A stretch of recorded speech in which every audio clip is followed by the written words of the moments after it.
Today I have an LDP Kommando, also known as a Rhuzi.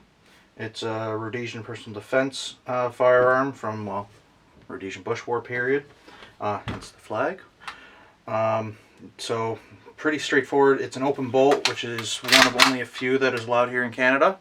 So this is locked and ready. When you pull the trigger, it fires. It has a fixed firing pin and an extractor there. It's a 9x19, 9mm parabellum, whatever you wish to call it. And it takes standard Rhuzi mags, where it gets its nickname. These are all pinned as per Canadian law.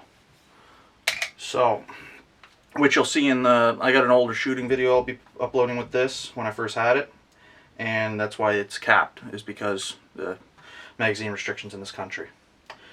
So for disassembly, usually you can start either end. You start by taking this cap off here. Takes the pressure off, push the spring. You start with taking the other cap off here for the barrel. That comes off. There's an old crush washer here. Pull this up, pull it out. There's the handle, or the cocking knob. Just to focus here. It's got two serrations here which ride in the receiver, and then this is the one that goes into the bolt that allows the ejector to run through. Back part of the bolt there. Still got all its milling mark or lathe marks on it, and that's the bolt. It's got a, like I said, fixed firing pin. Extractor's pinned in. Pretty straightforward. And just pull this out. Barrel comes out the back. For alignment, it's got a flat mill into it right here. Keep this in focus. And yeah, and serialized on the left side there, right here. Bolt serialized right on the top rib.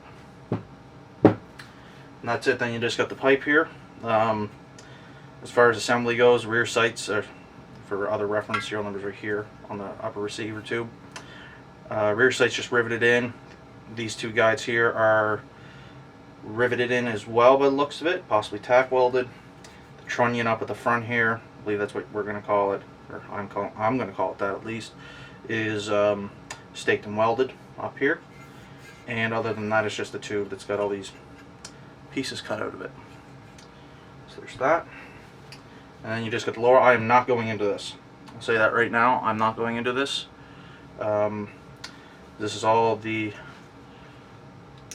trigger system there. This is your disconnector. So that disconnects, which allows it to be semi-only, and it was factory as semi-only, which is why we're allowed to have it here. Also, so few of them being brought here. That's the ejector right here. Let me see if I can get to show up right there. That's the ejector.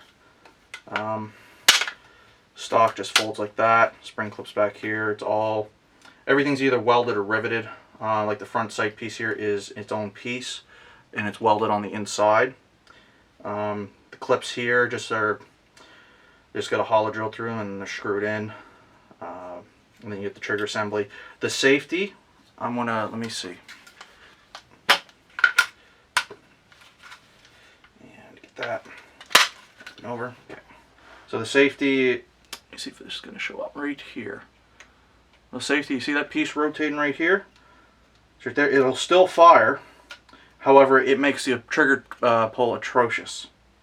So it really just makes it long, creaky, and then hard break. It still goes off. Whether that's by design or not, I cannot comment. And then the lower housing here is all just a piece of polymer. So that's basic disassembly, field strip, however you wish to call it, and a little talk about it.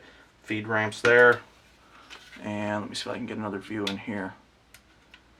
So yeah, and that's just the trigger working there. That's how that all works. So, alright. Next part will be reassembly. And like I said, there will be an older shooting video I'll be uploading with this.